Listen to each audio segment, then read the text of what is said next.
Benvenuti a una nuova lezione di musica veneta.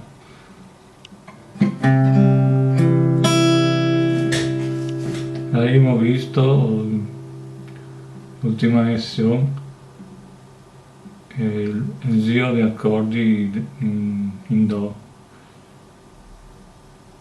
dove avevo spiegato un po' gli accordi del giro di Do, che dice Do, La minore, Re minore settima, Sol settima e poi torna a Do. Adesso se andiamo a ciappare una canzone che dopo questi accordi, potremmo per esempio andare a vedere Il cielo in una stanza di Gino Paoli, che se può anche suonare in questa maniera qua, forse originale non è in giro di Do, ma se può renderlo un po' più semplice doparando appunto sto giro armonico, sto giro di accordi, dove potremo suonare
questa canzone qua e dopo questi accordi qua proprio. Dunque si può suonarli così, uno occhiato, magari appeggiando all'inizio, scomincia e dopo andando avanti. Dunque spero che la lezione vi abbia piaciuto, dunque se vuoi mettere un mi piace, iscrivervi e lo caro insomma che lo fate. Alla prossima lezione.